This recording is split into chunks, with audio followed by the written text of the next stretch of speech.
This is a Smith machine cannonball squat, okay? So a cannonball squat is essentially just a squat where your feet are very narrow. Now, whenever you're using like a free weight for a cannonball squat, it's not ideal because it's very, very hard to balance. You can get away with a cannonball or a much narrower foot position squat whenever you're using something like a Smith machine, okay? Now, the purpose of a cannonball squat is nearly always to target more of the quads, okay? Whenever the feet are in very, very, very narrow like this, it forces your knees into a certain position, tends to get a lot more quadriceps and a lot less glutes. So it's not something you want to do if glutes is the focus. This is more of a quad type movement, okay? So the less advanced version of it is just exactly like I'm doing here now.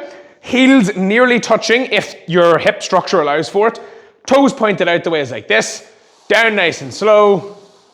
Back up again like that. The key here is getting a good degree of depth. That's very, very important on a quad focused squat because your quads are most active in that part of the range. Just like that. Again, if you need to shift your feet around very slightly, everyone is different. There is no exact right position, as long as your feet are as close as possible, reasonably and comfortably, and the toes are pointed out. But down, spend a lot of time in the bottom position, drive up, and also you'll notice now, try to avoid this lockout. We don't want you locking out. So this is what a couple of reps would look like.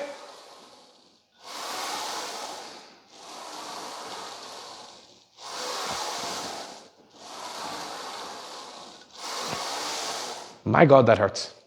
So that's cannonball squats. If you want to make them more advanced, what you're going to do is you're going to go for heel elevated cannonball squats, which is just a slightly more advanced version. This is also something that you may need to do, not to make it more advanced, but if your mobility is an issue. So if you're, if you have an issue with mobility in your ankles and you've tried this version where you just can't get down low enough the way that I've just showed you, what you'll want to do is elevate your heel on something like this. And this will guarantee that anybody can get to that depth. That will be no problem for anyone, okay? So that can either be a way to make it more advanced, or it can be a way simply to work around, obviously, the mobility issues.